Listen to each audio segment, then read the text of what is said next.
Welcome everyone back to Pommy and Oz. Hope we're all doing really well. Special video here Wednesday, just to let you know. Live will be pushed back this week. Provisionally tomorrow, Mr. Favs has a little presentation, prize giving, so he's doing that. So I thought people have asked for this video. I've been trying to find a slot to fit it in. Well ahead on the video, go and check the preview of the Carlton GWS game. We've got Swoop Luke and we've got Robert Winston joining me this week as well for the preview of the Friday game, Collingwood versus Richmond. So stay tuned for that. That should be good. If you're new around here, hit that like button, hit that subscribe. Let's get into the tipping video. So we're going to do the tipping video. I'm running a little bit of a cash league as well. There's a prize in that for first, second, and third. So we will cover that as well. But let's look at that league. So far to round two, we've got the Mac Terminator with 13 kicking butt and taking name, followed by a plethora of icons of the Carlton world. We've got Blues 82, Mario C. We've got the lovely Steffi D. She's got 12. We've got my mate Harley, hash tips, 12. Charlie Bra and Talon, another mate of mine, on 12. Peter V, you may see him in the chat. We've got the gorgeous and lovely Claire Zelenko. She is on 11 with Chucky as well, another friend of the channel. So all of these people are friends of the channel as well. You may have seen them under different guises and guises. And there's me. I am something like tied fourth last. So with a shocking tip-in from Pom. So I thought we'll do it in real time so you can see it.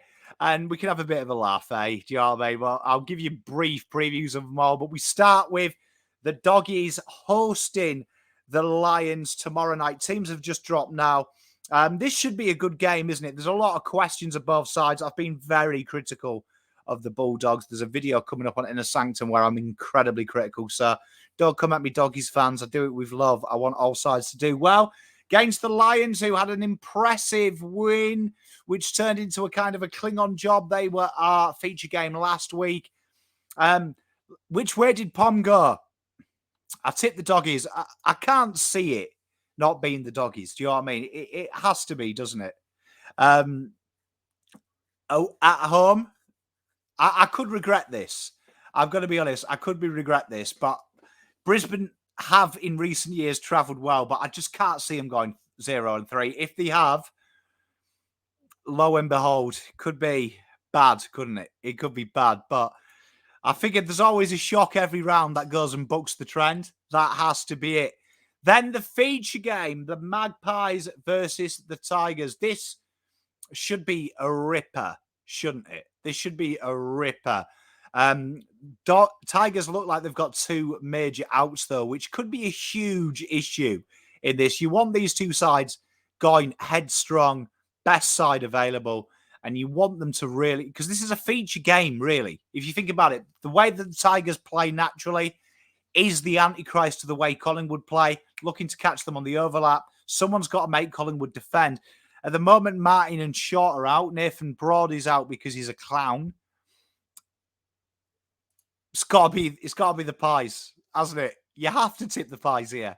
I know the first one was a bit of a shock, and you know, looking at it, $2.45, $1.53 is the bookies. Brisbane are odds-on favourites. Collingwood definitely win this one. This is a lock. This is a lock. Then we go to game number 3, Hawks versus North.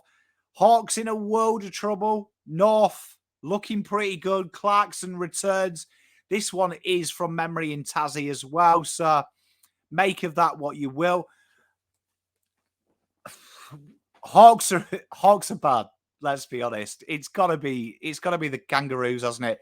Big Roos. I think they're going to be too good, too strong.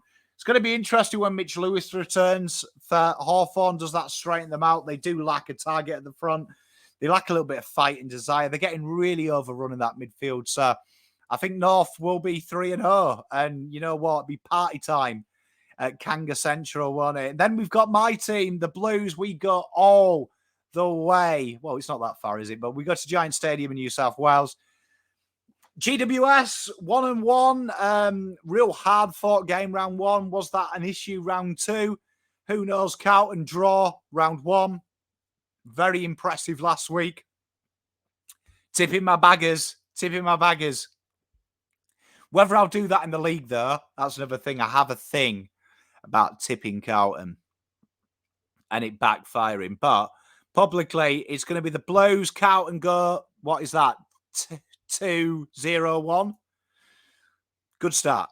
I'm happy with that. Then we've got St Kilda versus Essendon. This game on paper, before the Jack Steele injury, really engrossed me. And I still think it is. Still think it is an engrossing game. It's definitely going to be worth the watch, is it not? But St Kilda versus Essendon, both sides really showing something. We could title this Something's Got to Give if it was a boxing match. Both have really probably bucked the trend of where many people are.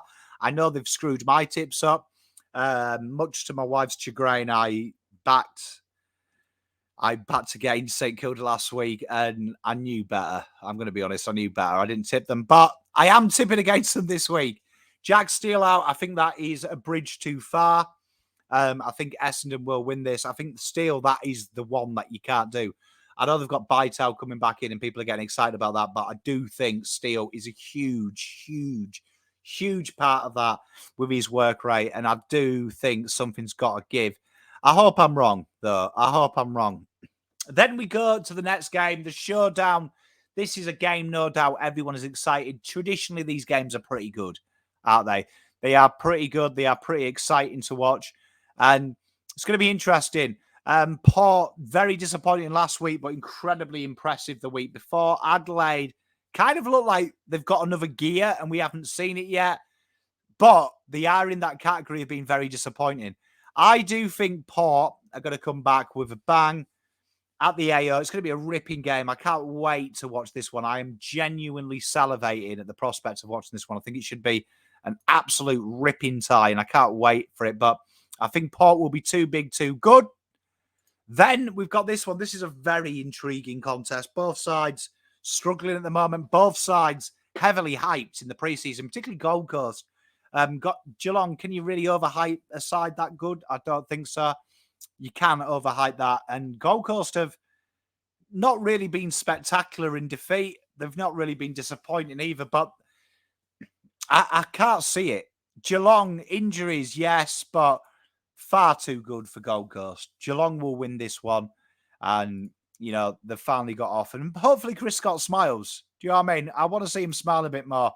Then we've got the Demons versus Sydney. This game, again, is one of them games that injury has curtailed our excitement. I wanted to see Gordon Grundy go up against Sydney. I wanted to see this fight, this battle of two very exciting sides go head-to-head. We're not going to see that. Sydney have been impressive, albeit versus average opposition. But I hate that phrase. And I hate myself for using it. Because at the end of the day, you've got to beat what's in front of you. And Sydney have done that. And they've done it quite comfortably. Melbourne, how do they replace Gorm?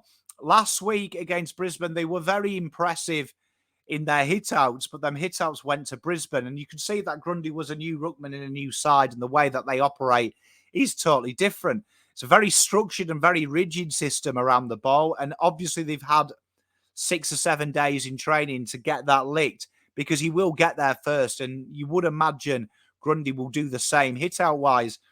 It's a tough one, though, because I think Gorn is such a key magnet and a key catalyst to what they do. So I am tipping Sydney here, and I think that should be great. I'm looking forward to seeing that one. Then, to finish off, we come with another derby. Or, if you pronounce it wrong, derby. I hate that. But Fremantle versus West Coast Eagles in the Western Derby. And this is a really salivating one, isn't it? Because Fremantle have been very disappointing. See Gold Coast been heavily talked about as the side in the 8. We started off the year saying that Fremantle and Doggies were the two sides that we thought were suspect in this 8, and they've so far proven us right, Fremantle. Eagles, very impressive, very quick. Jermaine Jones was revolutionary last week. Looked really solid, and they play a crash bash style as well as that control. And I think this should be a ripping one. This could be the more exciting one we've seen for a few years. And I am tipping the West Coast Eagles. I was heavily off them in my season previews. They've got me back. They've got me back. If they can maintain that whole system, I think it should be exciting.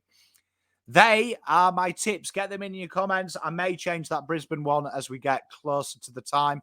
Have seen the team, though. I think that they've brought a lot of the key cogs back.